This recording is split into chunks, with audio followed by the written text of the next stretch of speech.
बिस्मिल्लाहिर्रहमानिर्रहीम। मोहतरम नाज़रीन, आज हम इस वीडियो में अफ़ाल मुक़ारबा के बारे में ज़िक्र करेंगे कि अफ़ाल मुक़ारबा कितने हैं और इनका इस्तेमाल कैसे किया जाता है। तो अगर ये वीडियो आपको पसंद आए तो मेरे वीडियो को आप लाइक करें, और अगर आप मेरे चैनल पर नए हैं तो मेरे चैनल को सब्सक्राइब करें। तो चलिए शुरू करते हैं कि अफ़ाल मुक़ारबा क्या होता है और किस मकसद के लिए इसका इस्तेमाल किया जाता है। मैंने यहाँ पर जिक्र किया है अफ़आल मुक़ारबा। अफ़ाल मुक़ारबा ऐसे अफ़ाल हैं जो खबर के करीब होने पर दलालत करते हैं। यानी अफ़ाल मुक़ारबा से ये पता चलता है कि खबर क्या है, करीब है, यानी जो चीज होने वाली है वह अन करीब होगी, ज्यादा टाइम उसमें नहीं लगेगा। ऐसे अफ़ाल है। तो अफ़ाल मुक़ारबा ऐसे अफ़ाल है जो खबर के करीब होने पर दलालत करते हैं। और अफ़ाल मुक़ारबा ये चार है: असा, कादा, करबा और शका। असा, कादा, करबा और शका। असा का तर्जुमा होता है उम्मीद है। कादा, करबा और शका, इन तीनों का तर्जुमा होता है करीब है। इनका अमल क्या है? अपने इस्म को रफा और खबर को नसब देते हैं, और इनकी खबर हमेशा फेले मुजारे होती है। असा, कादा, करबा और शका, ये जो अफ़ाल है अफ़ाल मुक़ारबा, इनकी खबर हमेशा फेले मुजारे होती है, अपने इस्म को रफा और खबर को नसब देते हैं। तो जिक्र कर लेते हैं असा के बारे में। असा, इनकी खबर पर अक्सर अन आता है, अक्सर अन आता है, और कभी अन नहीं आता है।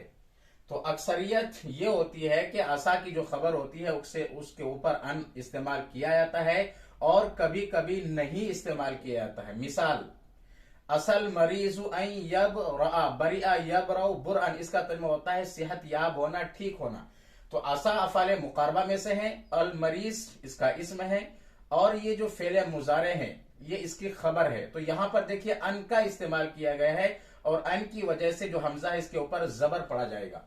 तो असल मरीजु अन यब रा, यहां पर अन के साथ इस्तेमाल किया गया है, इसलिए कि मैंने यहां पर जिक्र किया कि इनकी खबर पर अक्सर अन आता है। असल मरीजु यब राउ, और कभी अन नहीं आता है, तो मैंने यहां पर इसकी जो खबर है उससे अन हटा दिया है। तो असल मरीजु यब राउ, दोनों का तर्जुमा है मरीज के ठीक होने की उम्मीद है। तो असा का तर्जुमा क्या आता है? उम्मीद है। असल मरीजु यब राउ पढ़ें, या असल मरीजु अन यबरा। अक्सर अन के साथ इस्तेमाल किया जाता है, और कभी बगैर अन के इस्तेमाल किया जाता है। इसका तर्जुमा है मरीज के ठीक होने की उम्मीद है। उसके बाद देखते हैं कादा। कादा का तर्जुमा भी करीब है, लेकिन असा का तर्जुमा उम्मीद है। तो कादा, इनकी खबर पर अक्सर अन नहीं आता, इसका उल्टा, अक्सर अन नहीं आता और कभी इस्तेमाल होता है, कभी अन इस्तेमाल होता है। इसकी मिसाल देखते हैं। कादा तामु यनफदु, कादा तामु यनफदु, नफिदा यनफदु का तर्जुमा होता है खत्म होना। जैसे मा इंदकुम यनफदु व मा इंदल्लाहि बाक, जो तुम्हारे पास है वो खत्म हो जाएगा, और जो अल्लाह के पास है वो बाकी रहेगा। तो कादा तामु यनफदु, इसका तर्जुमा है खाना खत्म होने के करीब है।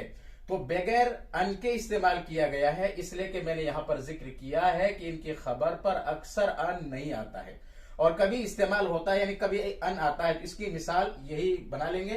कादा तामु अन फदा, तो अन की वजह से दाल के ऊपर जबर आ जाएगा। कादा तामु अन फदा, दोनों का तर्जुमा है खाना खत्म होने के करीब है। उसके बाद बात कर लेते हैं करबा।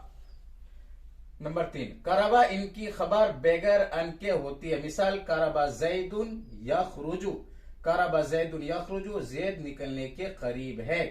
तो जैद इसका इस्म है जिसके ऊपर रफा है, हालत रफा में है, और यखरुजु ये उसकी खबर है, जो फेले मुजारा यहां पर दिखाया गया है, इसलिए कि मैंने यहां पर जिक्र किया था कि इनकी खबर हमेशा फेले मुजारे होती है।